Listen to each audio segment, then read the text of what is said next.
Assalamualaikum warahmatullahi wabarakatuh. Kembali lagi dengan saya Niken Rismawanda. Dalam video kali ini saya akan membahas tentang etika Pancasila. Nah, kali ini saya tidak sendirian, melainkan dengan rekan saya yang akan saya wawancarai. Silahkan perkenalkan diri Anda. Perkenalkan, saya Herlinda Damayanti, saya seorang mahasiswa. Oke, langsung saja kita mulai wawancaranya. Untuk pertanyaan yang pertama, menurut Anda, apa sih pengertian dari Pancasila? Pancasila merupakan ideologi dari bangsa Indonesia yang memiliki 5 sila dan disahkan pada tanggal 18 Agustus 1945. Jadi Pancasila merupakan ideologi dari bangsa Indonesia, begitu ya? Ya. Lanjut pertanyaan berikutnya, menurut Anda apa sih pengertian dari etika? Etika itu sendiri merupakan kebiasaan, adat, watak, perasaan, sikap, dan cara berpikir. Nah, etika itu merupakan tata cara hidup yang baik dari diri seseorang maupun dari masyarakat. Berarti etika itu bisa disebut sebagai nilai dalam kehidupan bermasyarakat, nilai baik atau nilai buruk yang tercermin dari masyarakat, begitu ya? Ya, betul. Oke, selanjutnya menurut Anda apa pengertian dari etika Pancasila?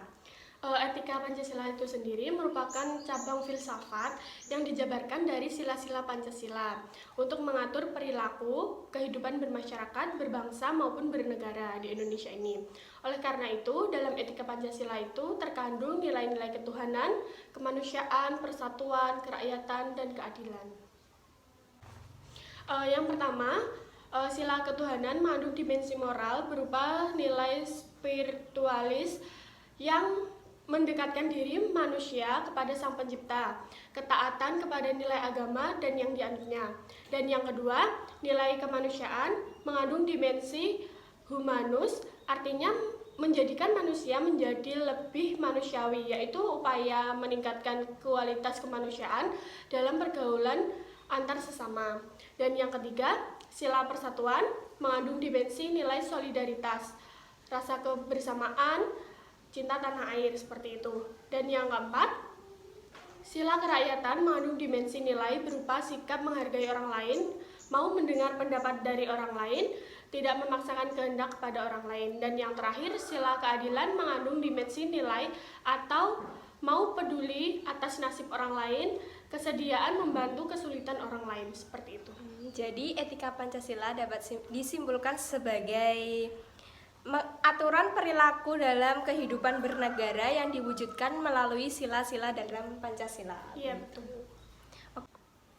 Selanjutnya, apa yang Anda ketahui tentang sumber historis Pancasila sebagai sistem etika? Sumber historis di sini ada 3, yaitu pada zaman Orde Lama, Pancasila sebagai sistem etika masih berbentuk sebagai filosofis Grundslag, yaitu artinya nilai-nilai Pancasila belum ditegaskan ke dalam sistem etika, tetapi nilai-nilai moral telah terdapat pandangan hidup di masyarakat. Dan yang kedua, pada masa Orde Baru, Pancasila sebagai sistem etika disosialisasikan melalui penataran P4 dan diinstitusionalisasikan dalam wadah BP7. Ada banyak butir Pancasila yang dijabarkan dari kelima sila Pancasila, hasil temuan dari para peneliti BP7 tersebut. Dan yang terakhir, pada era reformasi, Pancasila sebagai sistem etika tenggelam dalam hiruk-pikuk perebutan kekuasaan yang menjurus kepada pelanggaran etika politik. Jadi sumber historis Pancasila sebagai sistem etika ini dibagi menjadi 3 masa, yaitu pada masa Orde Lama, Orde Baru, dan Orde Reformasi. Di mana pada Orde Reformasi ini mengalami penyelewengan dari sistem etika Pancasila tersebut. Selanjutnya, menurut Anda, mengapa etika Pancasila itu diperlukan? Yang pertama, korupsi nanti akan merajalela dan degradasi moral di masyarakat akan semakin meluas. Pelanggaran hak-hak asasi manusia dalam kehidupan bernegara di Indonesia ditandai dengan melemahnya penghargaan seseorang terhadap pihak lain dan kerusakan lingkungan yang berdampak terhadap berbagai aspek kehidupan manusia seperti kesehatan, kelancaran penerbangan, nasib generasi yang akan datang, global warming, perubahan cuaca, dan lain sebagainya. Jadi etika ini berfungsi untuk mengatur kebiasaan atau perilaku manusia dalam bermasyarakat sesuai dengan Pancasila. Iya, betul. Gitu. Lalu menurut Anda, hal-hal yang penting untuk pengembangan Pancasila sebagai etika itu apa saja? Menurut saya, yang pertama itu meletakkan sila-sila Pancasila sebagai sistem etika, berarti meletakkan Pancasila sebagai sumber moral dan inspirasi bagi penentu sikap, tindakan, dan keputusan yang diambil setiap warga negara.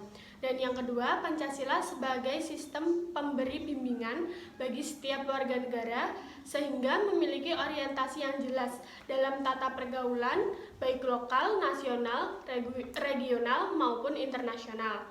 Dan yang ketiga, Pancasila sebagai sistem etika dalam menjadi dasar analisis bagi berbagai kebijakan yang dibuat oleh penyelenggaraan negara sehingga tidak keluar dari semangat negara kebangsaan yang berjiwa Pancasila.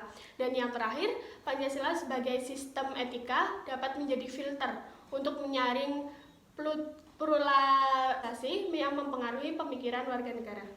Seperti itu.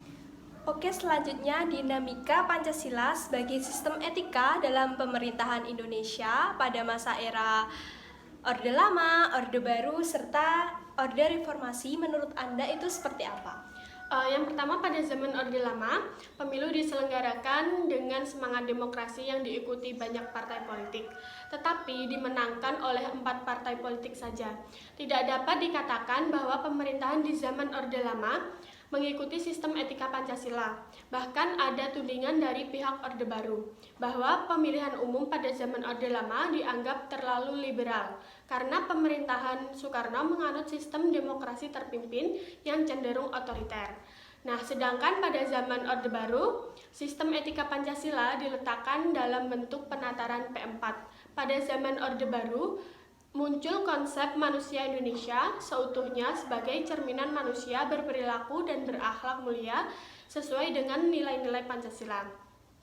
Sistem etika Pancasila pada era reformasi ini tenggelam dalam euforia demokrasi.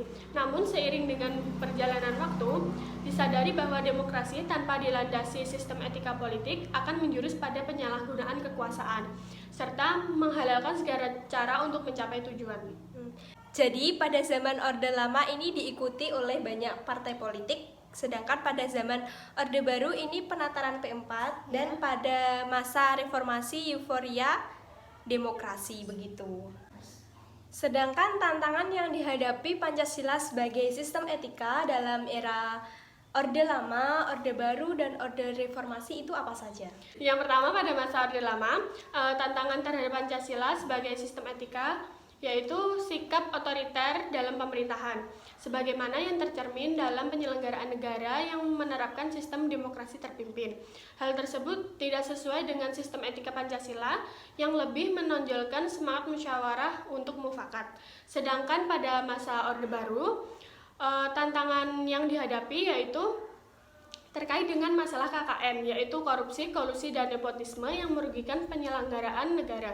Hal tersebut tidak sesuai dengan keadilan sosial karena korupsi, kolusi, dan nepotisme hanya menguntungkan segelintir orang atau sekelompok orang tertentu saja.